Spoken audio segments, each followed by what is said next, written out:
Honda had a huge company behind them Mm-hmm. that really wanted to get into the aviation space and said, we're going to do this. And they don't think we have to break even in 5-year kind of philosophy. Theirs is kind of a 50-year runway. From Earhart Innovation Series, this is What Follows with Nate Thuli. Hello, everybody, and welcome to What Follows, the podcast where we explore the people, ideas, and innovation shaping the future of aerospace and aviation.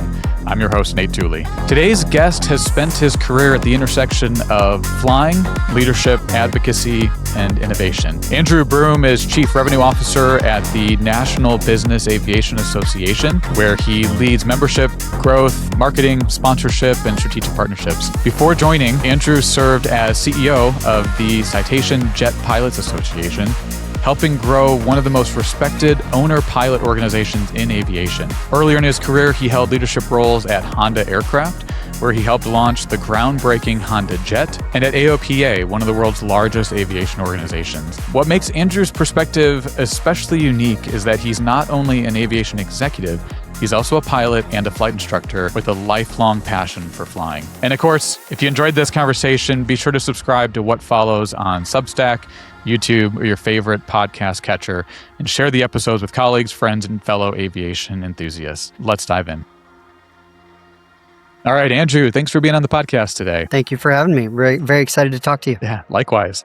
In looking at your career, you've really had some incredible roles. And kind of going back in time, NBAA and Citation Jet Association and AOPA and HondaJet, I'd like to explore those a little bit, and I think there's some fascinating themes that we have in there. But pulling it back even further to your beginning into aviation and kind of how you got started, I'd love to hear what sparked that for you early on, and was there any particular moment or aircraft or anything that kind of sparked that trigger of hey, I think I want to be in aviation, I think I want to fly.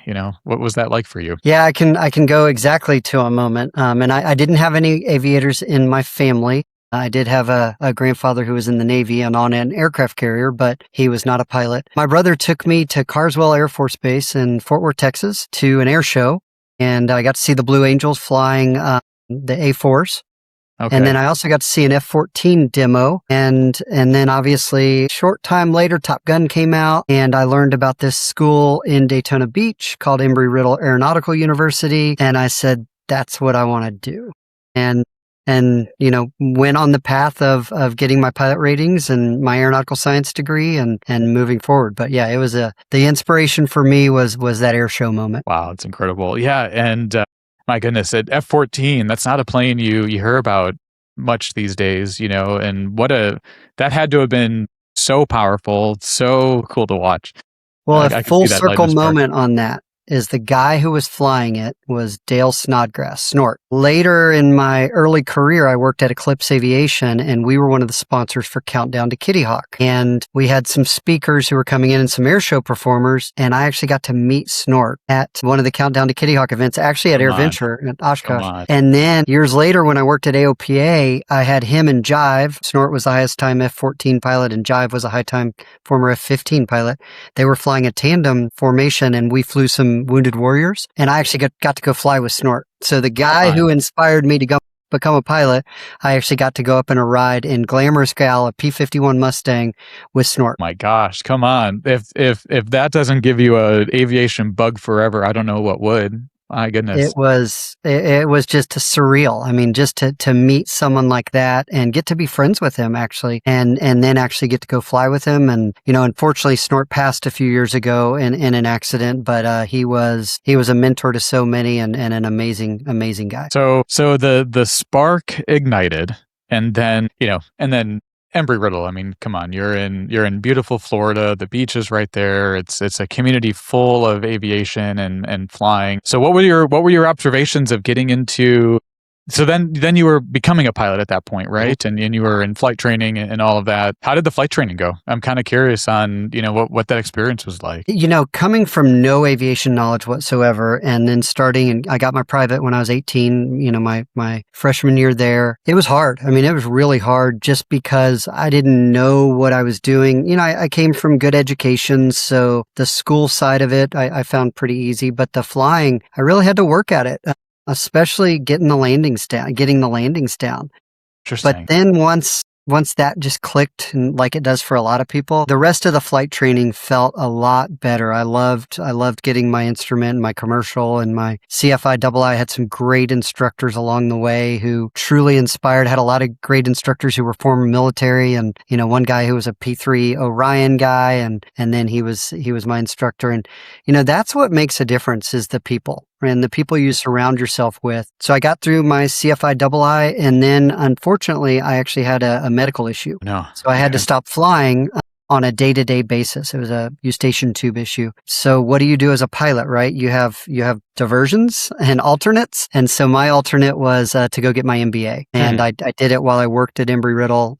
I ran the career services department, and they paid for my degree, which was great. And I got my MBA there. So I've stuck around aviation. My MBA is an MBA, Masters of Business Administration in Aviation. And I have stuck with the general and business aviation side of the business ever since. Interesting. Okay. I mean, I as a fellow MBA as well, I guess I love the detour. I love the pivot. What's the journey then like after, taking the flying experience and rolling that into the administration side of the house then, and then the business wrapper that goes around it? What does that journey look like? I don't think anyone can ever plan that journey. I mean, you kind of have to be very reactive and take things as they come. Yes, I thought I wanted to be an aircraft sales guy, or I wanted to be in marketing. And, you kind of figure out a way to weave your way through that. But I had a really cool opportunity. The chairman of our board at the time was was the founder of the General Aviation Manufacturers Association. And so they were kind of strictly hiring from Embry-Riddle. They came down and interviewed, and I did well with the interview and had finished my MBA, and they offered me a job up in DC to be kind of safety and operations. And so I moved to DC, I got married, and I started my new job all within a couple of weeks in August of 2000, and loved it, absolutely loved it. And my boss at the time was Ed Bullen, who is my boss now. So 20-something years later, I'm working for him again.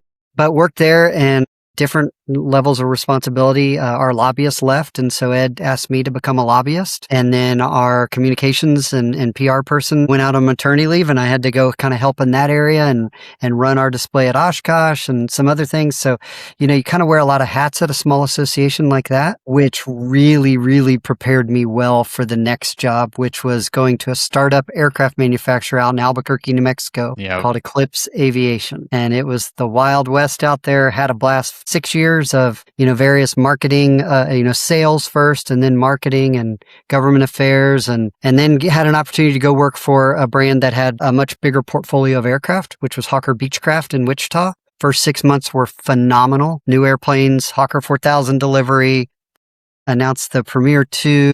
And then obviously the late 2008 hit, and it was a tough time. But I had an opportunity, myself and another guy who worked at Cessna, he came up with an idea of creating the Wichita Aero Club.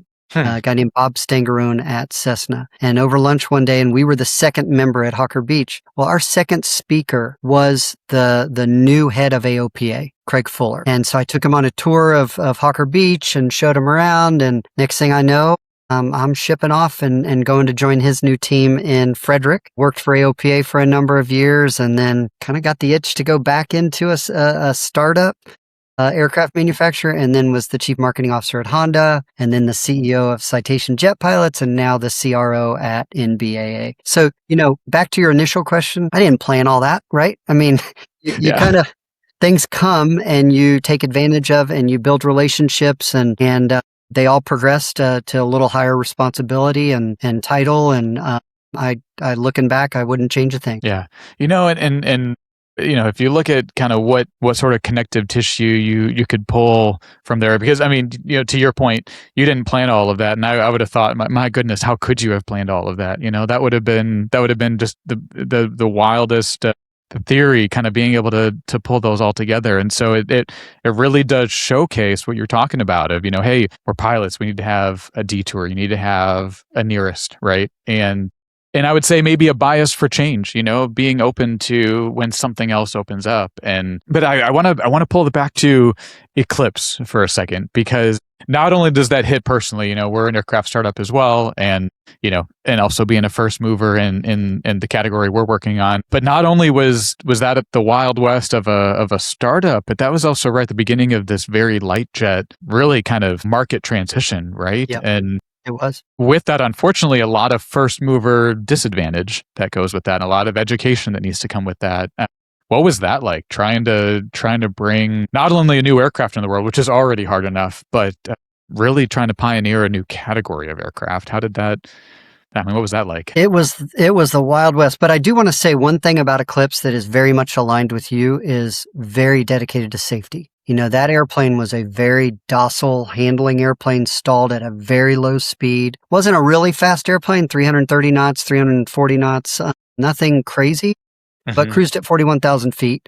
But there have still, I think there's only been one fatal ever in Africa with an Eclipse that was, they think, an incapacitation or a suicide. No kidding. That is a very, very, and safety was always how we did training, how we designed the airplane, how the airplane did install testing and flutter and all of that kind of stuff. Wow. But yeah, back in the day, the very light jet kind of revolution, there were a lot of big promises, right? And unfortunately, 2008 hit a bunch of them very hard. And our biggest operator, I left before that. I left after we delivered about aircraft 160. But our CEO, Vern Rayburn, who, God rest his soul, just passed away recently, was very visionary, challenged the norm. We had buttons that we wore that said WICSIC with a big X through them. We couldn't, so you can't. When we kept hearing in the industry, hey, that's never been done before, or we tried that and we failed.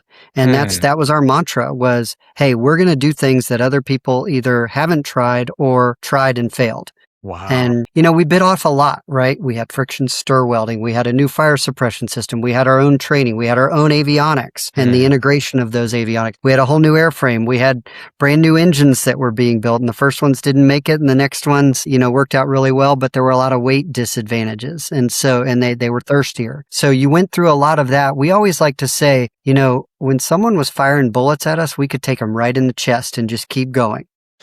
But then 2008 hit, and that was too big of a bullet. I was going to say that's less of a bullet and more of a cannon at that point. Yeah, that was a big bullet, and unfortunately, the big operator DayJet ended up folding, and that was a substantial number of orders. But man, I'll tell you what, you take learnings from wherever you go, right? And I learned so much there. We wore a lot of hats. I was the PR guy. I was the events guy. I was the marketing. I was sales to start out. We all wore lots of hats like that. And so you really learned a ton. And we had an amazing airplane that we delivered over 100 under $1 million.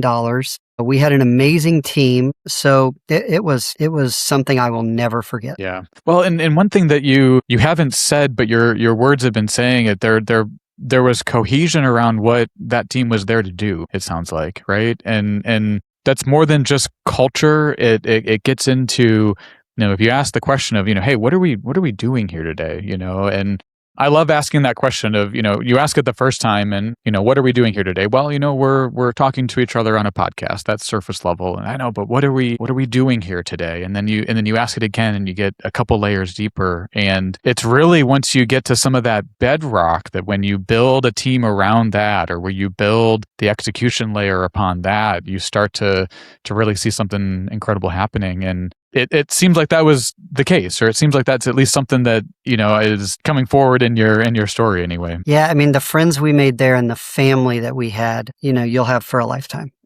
I still talk to, and what's really cool are some of the people that came out of Eclipse. Jet Aviva came out of Eclipse. Aspen Avionics came out of Eclipse, just to name two. Yes, we all had a shared goal to change the industry, and some wanted to step on some people in the industry a little more than others, and some were more collegial in how they treated the rest of the industry. But what we learned there was huge for kind of the rest of my career. Yeah, no, it makes sense. And so then, you so then from there, and your career took a number of progressions and changes kind of that went with that. I'm kind of curious what even already at this point in your career, you had developed pilot experience, instructor experience, marketing experience, startup experience, executive experience, leadership experience. Is there any aspect of that you find yourself kind of relying upon the most today, or something that became sort of a central theme, going forward then? You can't say there's one thing. I mean, I honestly, it's it's all of that coming together. I think one of the biggest things though is the network that you build around you and the mentors and the people you surround yourself with. The people that you're always going to learn from, if you're in that learning zone all the time, you're always going to take something from every interaction you have with every person. So that is something I've carried with me through all of that, is when I'm talking to you, what can I learn about you? How can we build a relationship? Because I'm not going to come to you and ask you for anything today, and you might not be coming to me asking for anything, but we might need each other at some point. You might need me and I might need you. And so I think there's always an opportunity in those kind of interactions and your networks that you build at these different jobs and different locations where you've lived, where you can help someone, which is very rewarding, or they can actually help you. Yeah. Yeah, it reminds me of a personal story. My grandfather used to say, "You got to talk to people," And I remember one time we were on a family trip to Switzerland. My family's from Switzerland, and he was born and raised in Switzerland. We were on a trip back there, and we'd go around and we'd look at all these different sites and look at, places he used to live. And then randomly he'd say, "Hey, pull over. I want to talk to this person just walking on the side of the road." And we'd pull over and he'd walk over, and his sense of humor is he would actually engage with these people in English, even though he of course was completely fluent in Swiss German. But he would ask, "Hey, what should we do around here, and what's interesting here?" And then at some point he would break out into Swiss German, and they'd give him a hard time, like, "Come on, you're talking to me in English, but you knew this the whole time. You're from here. What's going on here?" And but his point of that was finding that common ground with somebody. And on that trip, we ended up being invited into people's homes. We were attending events that we wouldn't have even known about. And, and fast forward in life, it does seem like that's really a very potent connection, I guess I would say, there's common ground really anywhere. And if you can find what that is, you can then lean on that at some point. You can develop that at some point, and what's fascinating about that is you took an aviation start and an MBA and rolled that into something that ultimately is actually very, very human, and I love that. And so now fast forwarding to today. So NBAA, National Business Aviation Association. For those that aren't familiar, and I guess, the name starts to explain itself, but could you, I guess, kind of shed light on what the NBAA is about and the mission today? Sure. Our mission is to foster an environment for business aviation to thrive in the United States and around the world. And so, we have some key areas.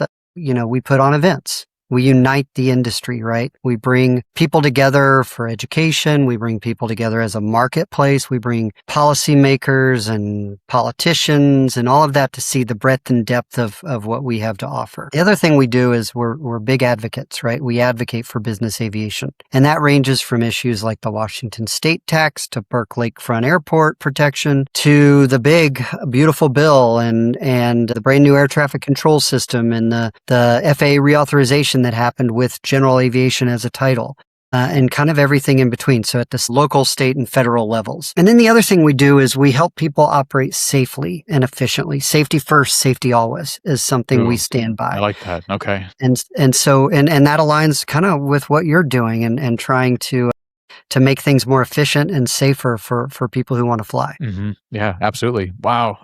I want to unpack safety for sure. But before we do, so business aviation, for those that aren't aware, the reality of operating an aircraft in a business use is both complex, but also very advantageous, right? And so I guess with that, what are your thoughts on maybe some of the biggest opportunities, but also maybe the biggest challenges for business aviation today? Well, opportunities, getting the word out on what business aviation does. we have a big image campaign called Climbing Fast, and it talks about the societal benefits, the business benefits, the humanitarian benefits, the sustainability benefits that business aviation is working on. I'll give you a great example. I'm leaving tomorrow for Minneapolis. I am going to be part of the Textron Aviation Special Olympics airlift. I'll be greeting the 100+ airplanes that are coming in, flying athletes that are all volunteered airplanes, volunteered pilots, volunteered aircraft. They're flying all these athletes in for one of the biggest moments in their life. And we'll be greeting all of them, when there's something that happens. I live in North Carolina, and a couple of years ago, we had a pretty bad thing happen here with a hurricane that devastated Western North Carolina. Who was the first to come in? Business aviation. And whether it be the helicopters, the King Airs, the Samaritan's Purse, they come in. We come in when there's times of crisis. The great thing and the opportunities with business aviation is we can go to 5,000 airports in the United States versus the 500 that are served by the commercial airlines. Right. There's this saying that a mile of highway can take you a mile of runway can take you anywhere. Yeah. And so we need to protect these airports. We need to work very well on integration into airspace. And I know we're called the National Business Aviation Association, but obviously the work we do supports anyone that is not airlines and military on integrating into the NAS, protecting the airports, protecting them against taxes that could be very harmful to them just because they're seen as luxury goods. These are time machines. These are things that are adding value, shareholder value to public companies. They're adding value to companies where instead of taking, 3 or 4 days to go visit a couple of sites, you can do it all in one day and very efficiently. Yeah. Yeah. And the time machine aspect of that, the jobs creation aspect of that, if you look at, moving an aviation asset, moving an aircraft from one point to a couple other points in support of that business. To your point, already you're getting time back, you're getting value that you're transferring into the economy, right? But at the same point, those 5,000 airports, there's people working there. There are jobs there, right? My start in aviation, I was playing the piano as a way of earning some money, but then I was pumping gas into planes, and every chance I could, I was at the airport, either looking at planes, doing whatever I could to be up close enough to maybe touch a plane, and then pumping gas into all these aircraft. And if it wasn't for the opportunity of that little municipal airport and the primarily business traffic that would pop into there, we're creating jobs, we're creating opportunity in support of business, and it sounds like there is a narrative opportunity there, because for those that don't understand what that business use can be, maybe they just see CO2 emissions, they just see noise, right? Unfortunately, there's kind of this negative light that gets shed on jets, especially. What are your thoughts on that? Yeah, our industry is doing a lot to address some of the sustainability issues, whether it be sustainable aviation fuel, whether it be carbon offsetting, those kind of things. But we have a mission to net zero by 2050, and that's through efficiencies. The great thing about business aviation is we're always innovating, whether it be better aerodynamics, whether it be better engines, whether it be better situational awareness with avionics. Mm-hmm. We are always advancing at a very, very rapid rate with advanced air mobility, kind of as the big talk right now. There's a lot of effort going on, and there's millions of jobs, very well-paying jobs in this industry that are a very big support system within our industry.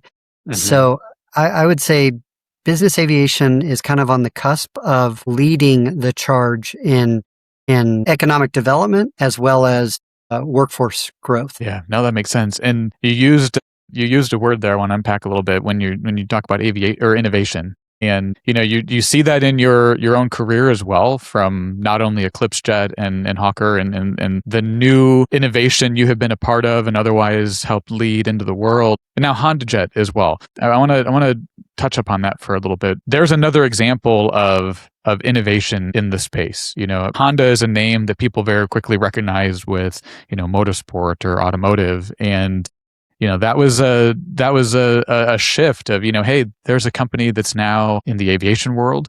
And then you look at that jet, and from the way the glass molds into the cockpit in the front to where the engines are mounted on the back, and everything that transforms with the body of the aircraft itself. There's a tremendous amount of innovation there. What are your thoughts on how that came to be, and also, I guess, mainly, gaining traction on that type of innovation, and not only envisioning what that could be, but this kind of translation layer of that traction actually sticking. That's a jet that you see flying today. In fact, I just saw one parked on the ramp last week, and that innovation into reality is a fascinating, kind of transformation. What are your observations of that, having now been a part of that? Sure. The barriers to entry are huge, and especially to go build a new jet manufacturer. If you go look back at history, the first two since Learjet that is an all new jet manufacturer, Eclipse and HondaJet. Yep. Honda Aircraft Company. Interesting. And, which have a place on your resume, both of them. I was very fortunate to be there for the launch of both of those. Totally different, Eclipse versus Honda. Eclipse was going for economical jet speed, safety, altitude at the cost of a twin piston. Honda is going for the fastest in its class, the biggest cabin, the most innovative, very, very cool stuff. The over-the-wing engine mount, the natural laminar flow fuselage, and wing, very fast airplane, 420 knots. The over-the-wing engine mount. I understand, right? There's a noise What's component to that too, and very quiet as well, right? It is very quiet, and you have a huge cabin inside because you don't have the carry-through for the engines back there, so you can actually spread out. So the club configuration is extremely comfortable. It was, I think at the time, the only two different types of carbon fiber airframe also, where you had the formed carbon fiber in the front to get the natural laminar flow nose, and then you had the frame, what do they call it, black aluminum in the back. And so very innovative airplane, very innovative company, very different way of getting money compared to Eclipse, right? Eclipse was fighting for angel investment and private equity, and where Honda had a huge company behind them. Mm-hmm. That really wanted to get into the aviation space and said, we're going to do this. And they don't think we have to break even in 5-year kind of philosophy. Theirs is kind of a 50-year runway. Wow. Hey, we're going to learn. And they learned for 8 years before they ever even came to Greensboro. Mm-hmm. And, Mississippi State and Fujino had this vision. You can see it on the napkin or on the piece of paper he wrote. So that's been a long time coming. And their goal is to, incrementally get bigger and bigger, or better and better. I don't know about bigger. I don't know their plans right now. They've announced the Echelon, which is bigger, but they're the factory of the future. I mean, they use robots to paint and very cool, innovative things. And what was really cool at Honda is the innovation across the whole company. Back in my day, they were just getting back into Formula One with McLaren. They were dominating motorcycles. They were, all of their cars were, top of their class, basically, as long as they weren't sold to rental car companies. And Honda was very innovative. If I recall something, it's tens of millions of engines per year that they build. The scale of that. It's amazing. And so an amazing company working with Honda Europe, working with Honda Japan, and the launch of the NSX at the time. And it was just an amazing, amazing experience. Yeah. Wow. And one thing that we've talked about at Earhart is parallel industries where there are points of convergence or points of opportunity. And automotive industry is one of those where you look at not only the economies of scale, but then ultimately the relentless iteration loops that occur in that industry, and the opportunity to tap into that innovation, because there's, if you look at, author like Eric Ries, for example, took his lean startup and had a book, the lean organization and lean startup, and then the startup way, and getting into, how can this build, measure, learn, very agile, very iterative, very, very MVP oriented approach translate into large organizations, and you don't have to be 5-person startup in a garage to have this mindset of make forward progress, but then observe, what's working, what's not working, where can we pull in from execution, new opportunities for innovation. And when you're not only able to do that within the organization, but also able to pull from something outside, right? Like the automotive industry, the motorsport industry, the racing industry, engines. And it sounds like that's what Honda was able to do. They were able to say, here's the momentum in the world of aviation and we'll innovate there, but we'll do so in a way that's pulling in from outside as well, and what a fascinating example of an innovation loop in progress, and what that can produce. It must have been exciting to be a part of that. Yeah, I mean, we even had Asimo the robot that performed at Disneyland at our show at Oshkosh on this stage. But you brought up something very, very interesting. You talked about, how do you apply innovation, especially to an old company like NBA. We're going to turn 80 next year. And so we're pretty, set in our ways. But guess what? We all are getting our Google AI certification. We all did sidecar training back in late last year, and we are innovating with AI right now. And my goodness, what a difference it is making in our day-to-day work. I was one of the first to embrace it and say, this is really game changing. And how are we going to use this tool? And how are we going to innovate as a company that puts on events and a membership organization? Yeah. See, and then at MBAA, you have a very unique vantage point then of the industry. You have the opportunity to see a perspective that others may not be able to see. And so with that, state of the union, I guess, today for business aviation, what are some things that you're seeing that are trends or opportunities that just weren't evident 5 years ago, weren't even there with this new opportunity? Well, a lot of video calling wasn't there 5 years ago, right? And so everyone thought, well, business aviation's going to suffer because now you can just do everything. It's a lot less expensive to get on a Zoom call. Mm-hmm. No, honestly, after COVID, our industry has taken off. Literally and physically, to where the used market is very dry right now, a lot of single digit by fleet. The new aircraft sales, you're looking years out for some of the large cabin airplanes and a couple of years for even some of the light aircraft. So the industry is doing really well.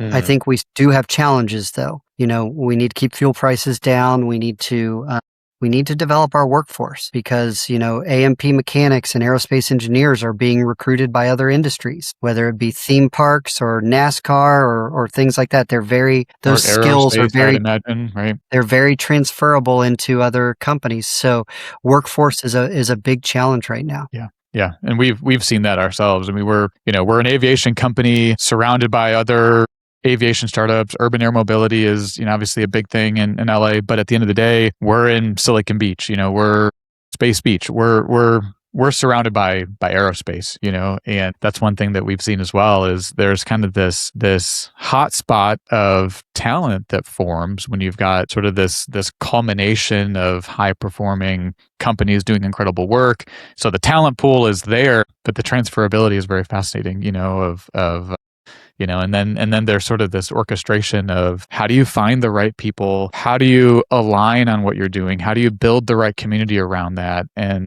I think community is a big part of aviation.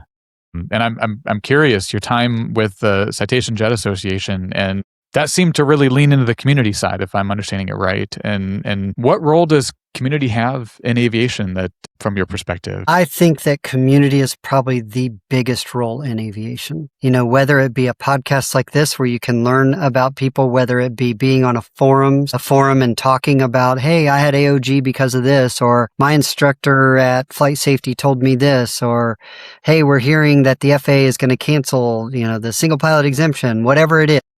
The more community you can have, and we definitely lived by this at CJP.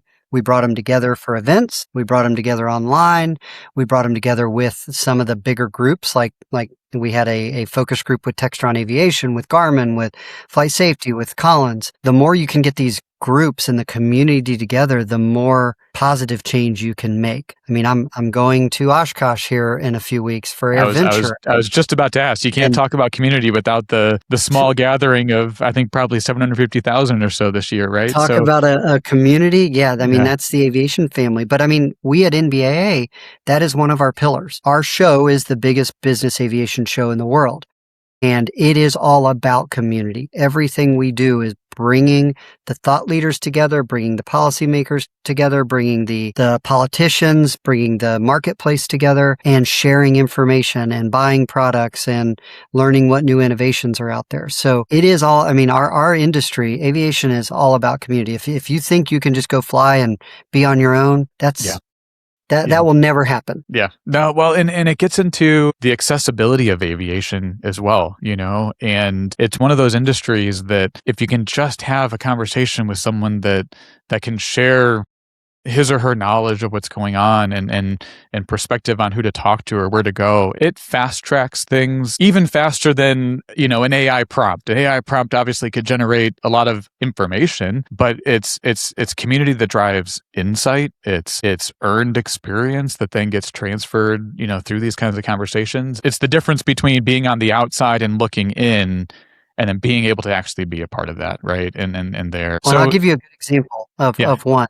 Since I ran CJP and then I came to NBA, one of the things that I used to do is I used to talk to my counterparts at the other owner pilot groups, the professionally run owner pilot groups. And so I came to NBA and I'm like, let's do it. Let's formalize this. Let's create something where all of these owner pilot groups are sharing information. So I stood up something called the Owner Pilot Association Coalition. We now have 11 of the professionally run owner pilot groups, jets down to pistons, and we get together a couple times a year. AirVenture is one of those, and we share information. And there's no cost. It doesn't cost you to be a part of this, but I want to get them together because the better each one of these owner pilot groups is, the more sticky people are in aviation.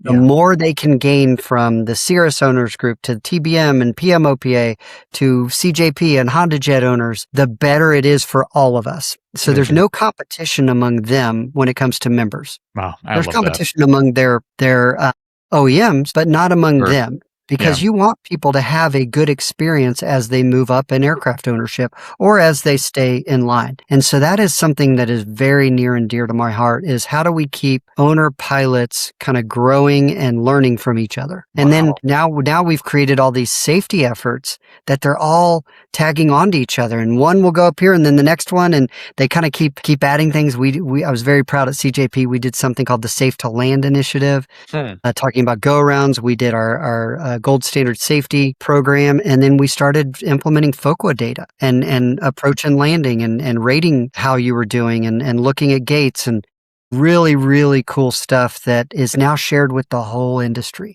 I love that. And you're tapping into a lot of competency insights, and flying is a lifelong journey of learning. We are never done improving and refining and learning, and that's intertwined with it being a safe thing. And so going now to Oshkosh. So it sounds like not only will you be there this year, I have a feeling you've been to a lot of them at this point. Then what are your plans at Oshkosh this year, and where can people find you? Yeah, so this will be my 29th year, and it will be, I think, my 5th year bringing most of my family. I started bringing my kids, I think, about 5 years ago, and my oldest is now going to be a senior at Embry-Riddle in Prescott, Arizona. My middle just graduated high school, and he's going to Embry-Riddle in Daytona, and my third is going to be a junior in high school, and he is starting to fly.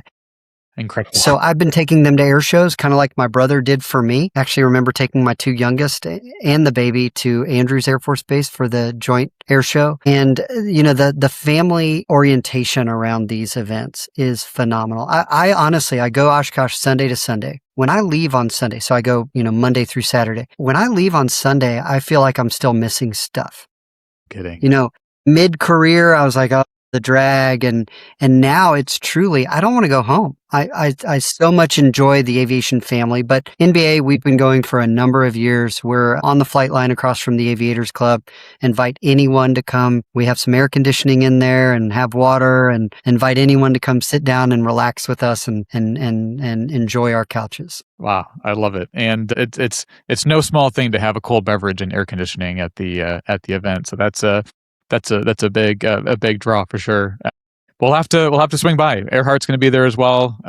If I could say, booth 439, come check it out as well. But I'm excited to see what you guys have there. Yeah, thank you. We'll have a couple airplanes, and we'll have a simulator, and more than anything though, what draws us to that as well, or what draws that to me personally even, is this community. I had an experience very early on in my own opportunity. So my dad was an air traffic controller, so I was around aviation my entire life. My older brother, an Air Force pilot, even still today, and so been exposed to it from the beginning. But there was one moment I was at the airfield little municipal airport in Illinois.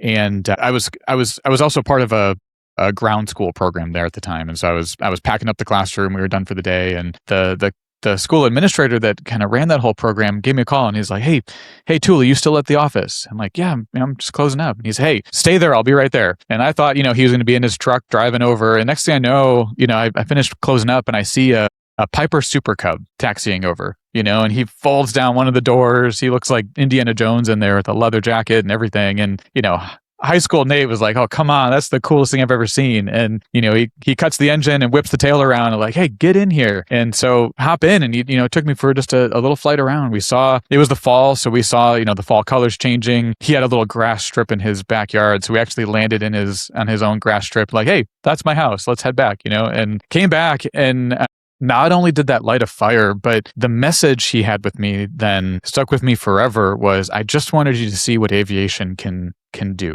It's one of those of, we talk about what it can do for business, what it can do for personal travel, what a mile of runway can make available to people, and how efficient it can be when you can go point to point. You can go small airport to small airport. And yet, no matter how often we say that, sometimes you just need the opportunity to experience it. You just need to be able to witness firsthand of, my gosh, the amount we just saw in half an hour, in a small airplane going, 115 knots, right? And that's what I love about air shows is, from the youngest kids that will be there to aviators who have been in it for decades, you can see this world of aviation in full form, which is incredible. And I'm excited for it this year. So for anyone that's attending, if you could give someone one piece of advice for their journey to AirVenture this year and their time in Oshkosh, what would you have for advice for someone? I mean, I think the thing that Oshkosh has is the people. Get to know as many people as possible, and you never know who you're going to run into at Oshkosh. It's amazing, some of the people that are there, and you just start talking to them.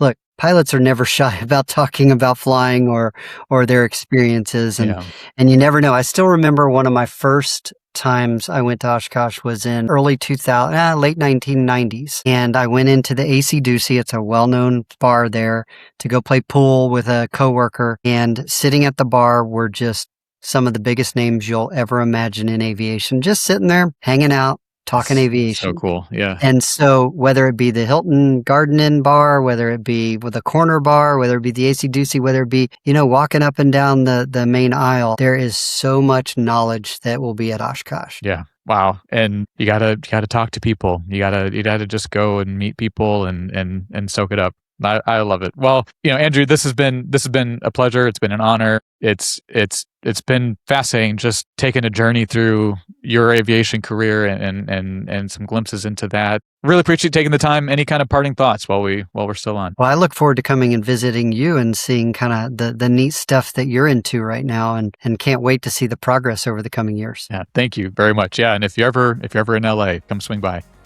I will be there in January, and I will absolutely come by. Amazing. Thank you. Thank you very much, Andrew, and we'll talk again soon. Perfect. Thanks for the time. Thank you.